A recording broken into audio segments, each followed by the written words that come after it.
Olá, turma do nono ano! Mais uma videoaula de inglês, enfim, chegamos na aula de número 30, tá? Do nosso quarto bimestre. E como eu sempre falo para vocês localizarem direitinho na apostila, a unidade de referência é a Let's Save Our Planet. E hoje, então, vamos dar continuidade aos conteúdos propostos nessa unidade.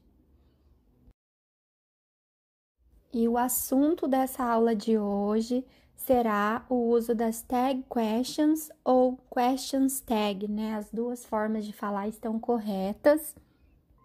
É um conteúdo que permeia, né, entre o oitavo e o nono ano. Inclusive, quem foi meu aluno ano passado deve lembrar que nós vimos um pouco de tag questions também. E esse ano voltamos novamente nessa última unidade a falar um pouco disso, tá?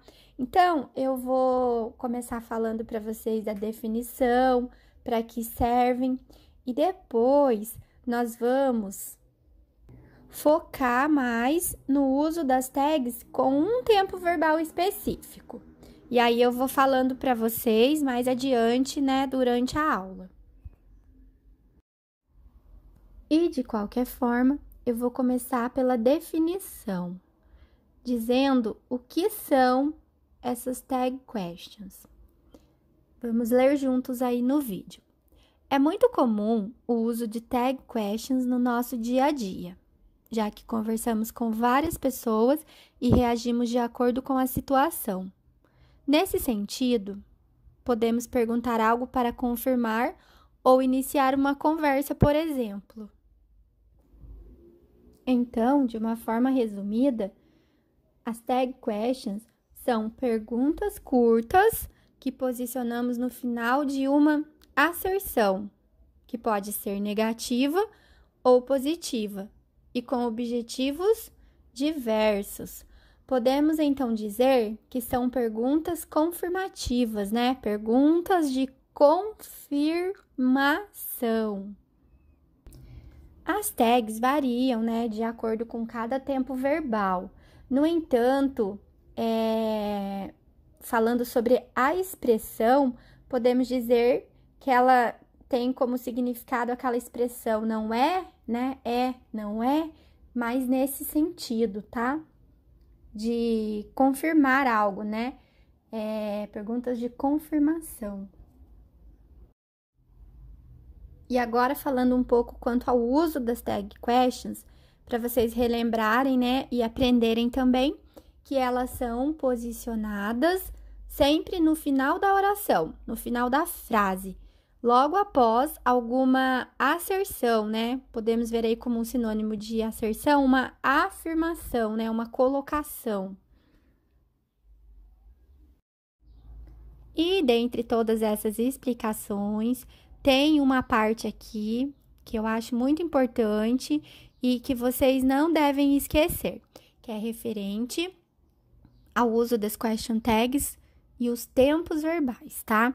Então, de maneira geral, as question tags seguem o tempo verbal da frase principal. Ou seja, se a frase principal está no passado, a tag question também deve vir no passado. A segunda regra é sobre a presença do verbo auxiliar, pois se tem algum verbo auxiliar na frase principal, a tag question será formada somente pelo verbo auxiliar. E só abrindo um parênteses aqui nessa parte da explicação, vou dar um exemplo para vocês de tempos verbais que usamos verbos auxiliares. O caso do passado simples, né, que usamos o did. O caso do simple present também, que usamos o do e o does. Então, reparem o que estamos vendo aqui agora, né, que a segunda regra é sobre a presença de um verbo auxiliar. Então, quando tem um verbo auxiliar, a tag será formada somente por esses verbos auxiliares. Então, no caso, o did, o do, o does, né? Will, que é auxiliar do futuro.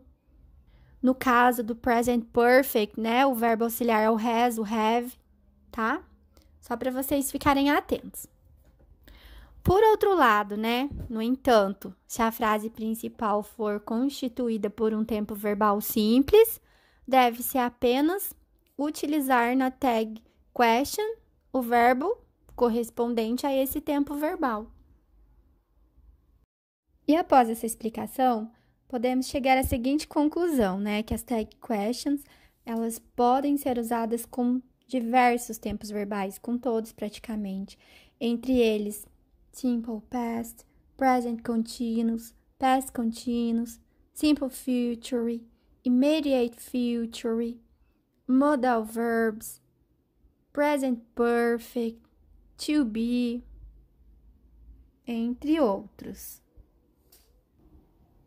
E outra coisa que é primordial saber antes de formar uma tag é que toda vez que eu tenho, né, uma asserção, uma frase afirmativa, positiva, vamos dizer assim, a minha tag tem que ser negativa.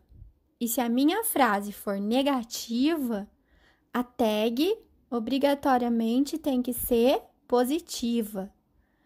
Porque não tem como fazer uma frase positiva, uma tag positiva. Uma frase negativa, uma tag negativa. É sempre o contrário, tá? Conforme vocês estão vendo no vídeo, é exatamente assim. E podemos dizer, então, que nós temos um primeiro e um segundo padrão referente ao uso dessas tag questions. No caso do primeiro padrão, é que a frase positiva tem sempre uma question negativa. Então, quando eu falo, it's a very cold day, isn't it? Né? Está um dia muito frio, não está? Esse padrão pode ser usado com a expectativa de que o interlocutor concordará com você. Talvez até possa continuar a conversa. Pode ser usado também para demonstrar uma surpresa. Aí poderia obter como resposta: Yes, I was not ready for it. Traduzindo, sim, eu não estava pronto para isso, né? Dando continuidade aí após a tag, dando continuidade a um diálogo. Só uma ideia, tá? Um exemplo. No caso, não estava preparado para um dia tão frio.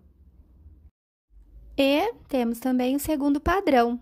No caso aí, frase negativa, question tag positiva.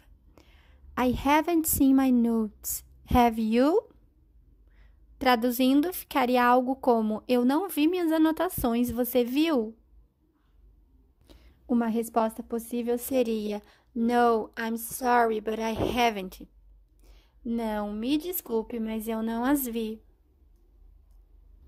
Nesse caso específico, estamos usando a question tag para confirmar uma asserção, né? Uma afirmação. Esse segundo padrão também pode ser usado para pedir ou perguntar algo, e até mesmo para demonstrar alguma desaprovação. You haven't eaten all cake from the fridge, have you? Você não comeu todo o bolo da geladeira, comeu ou não é? Em outras palavras, interpretando, a pessoa que falou espera que a outra não tenha comido todo o bolo. E aqui eu tenho uma frase no Simple Present, utilizando o auxiliar does. Aí, vocês têm que relembrar o uso do Simple Present em inglês, onde nós usamos os auxiliares do e does nas frases negativas e interrogativas. No caso aqui, eu usei uma terceira pessoa, o she, por isso que fica o S no final do verbo, tá? Afirmativo. Então, quando eu falo, she lives in Italy, doesn't she? Ela mora na Itália, não mora?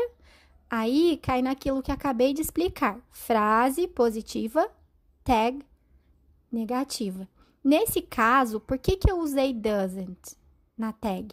Porque acabei de falar que nas negativas, nós usamos os auxiliares do e does, mais o not, né? Que abreviando fica don't ou doesn't, tá? Então, podemos aqui trocar a mesma frase. Eu não coloquei no vídeo mas eu posso mudar. E agora, falando do que nos interessa, após toda essa explicação do uso das tags, na página 7 da nossa apostila, vocês irão ver esses exemplos, que também estão no vídeo, que são os exemplos de tag questions usando o present perfect, tá? E também o auxiliar have e has. Então, nessa unidade, iremos focar mais no uso de tag questions com o present perfect. You've saved some money, haven't you? Você economizou algum dinheiro, não economizou? Percebam, asserção positiva, tag negativa. She's already exercised, hasn't she? Ela já se exercitou, não é? Novamente, asserção positiva, tag negativa. Qual a diferença dos dois exemplos? No primeiro, estamos usando haven't, porque concorda com o pronome you. No segundo exemplo, estamos usando na tag o hasn't, porque combina com a terceira pessoa, no caso, o pronome she. Agora, os mesmos exemplos invertidos. You haven't saved any money, have you? Você não economizou dinheiro, não é? Asserção negativa, frase, né, negativa, tag positiva. She hasn't already exercised, has she? Algo do tipo, ela não se exercitou, ou já, né? Ou já se exercitou, nesse sentido que usamos o hasn't she. E finalizando a aula, aqui está a tarefa, página 13 inteira, exercício 4, 5 e 6, exercício referente a tag questions e a first conditional. Conteúdo trabalhado na aula 28, 29 e de hoje, né, aula 30 sobre as tag questions.